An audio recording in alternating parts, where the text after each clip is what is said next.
अस्सलामुअलैकुम दोस्तों, आवाज़ 92 में खुश आमदीद।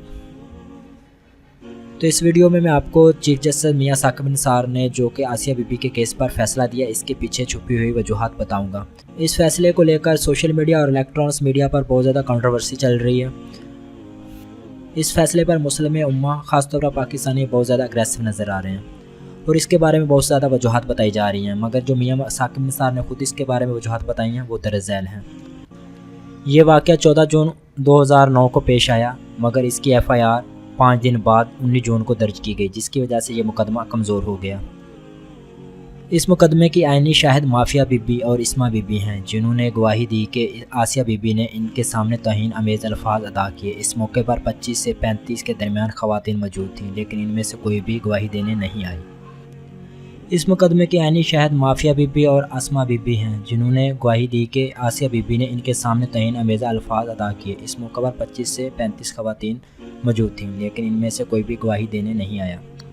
दोनों ख़वातीन गवाहों ने कहा कि आसिया बीबी के साथ इनका पानी पिलाने पर कोई झगड़ा नहीं हुआ था, जबकि दीगर ख़वातीन ने तस्लीम किया कि यह झगड़ा हुआ था। सबसे अहम बात यह थी कि मुख्तलिफ गवाहों के बयानात में फ़र्क था। जब आसिया बीबी का मामला फैला तो एक अवामी इज्तिमा बुलाया गया, जहां आसिया बीबी से इकरार जुर्म कराया गया। याद रहे कि इस इकरार जुर्म पर ही इब्तदाई अदालत ने मुलज़म को मौत की सज़ा सुनाई थी, इसलिए यह इज्तिमा बुनियादी अहमियत रखता है। एक गवाह ने कहा कि इस इज्तिमा में 1000 अफराद शरीक थे, दूसरे ने कहा कि 100 अफराद शरीक थे और इसमें एक अफराद ने यह भी कहा कि इसमें 200 से 250 अफराद मौजूद थे, जबकि किसी ने यह कहा कि 2000 तक अफराद मौजूद थे। इन बयानात के फ़र्क की वजह से शकूक पैदा हुए और दुनिया के हर कानून के मुताबिक शक का फ़ायदा मुलज़म को मिलता है।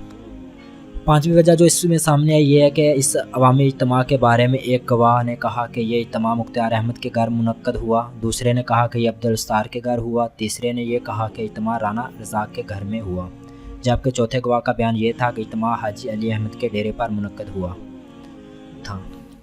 यहाँ गवाहों के बयानात में बहुत ज़्यादा फ़र्क देखने में आया। छठी बात जो सामने आई, इज्तिमा आसिया बीबी को लाने के हवाले से भी गवाहों के बयानात में तज़ाद था। एक ने कहा कि इसे याद नहीं कि मुलज़मा को कौन लाया, दूसरे ने कहा कि वो पैदल चलकर आई थी, तीसरे ने कहा कि इसे मोटरसाइकिल पर लाया गया। इज्तिमा के वक़्त और दुरानी के बारे में गवाहों के बयानात में इख्तलाफात देखने में आया। मुलज़मा की गिरफ्तारी के वक़्त मुतल्लक़ सब इंस्पेक्टर मोहम्मद अरशद के बयान मुलज़मा से तराफ जुर्म एक ऐसे मजमा के सामने कराया गया जिसमें सैकड़ों लोग शामिल थे और जो इसे मारने पर तुले हुए थे। इसकी कोई कानूनी हैसियत नहीं थी। इसे ना ही रज़ाकाराना बयान करार दिया जा सकता है और ना ही कानून के मुताबिक सज़ाए मौत जैसी इंतहाई सज़ा के लिए ऐसा आसान बयान कबूल हो सकता है।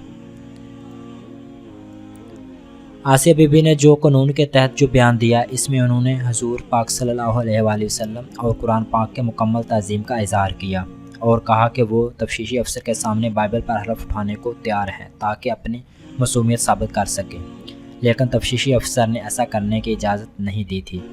और इसके अलावा सोशल मीडिया पर बहुत सी खबरें देखने को मिल रही हैं जो कि बहुत से सवालों को जन्म देती हैं, जैसे कि इमरान खान साहब ने 2 दिन पहले आसिया बीबी के वकील से मुलाकात की और रातों रात आसिया बीबी का पासपोर्ट तैयार करवाया। और इसके अलावा सोशल मीडिया पर जो एक खबर देखने को मिल रही थी कि इसराइली त्यारा जो कि पाकिस्तान में आया है, उनकी एक शराइत में से एक शराइत ये भी थी कि आसिया बीबी को रिहा किया जाए। इन खबरों में कितनी सच्चाई है हालात पर छोड़ते हैं। और इसके अलावा ये कि आसिया बीबी को फ़ौज की निगरानी में मुल्क से बाहर भेजने का इंतज़ाम हो चुका है। तो रब्बुल इज़्ज़त से दुआ है कि अल्लाह तबारक ताला हमें इस इम्तिहान की घड़ी में सब्र व इस्तिकामत अता फ़रमाए। आमीन या रब्बुल आलमीन।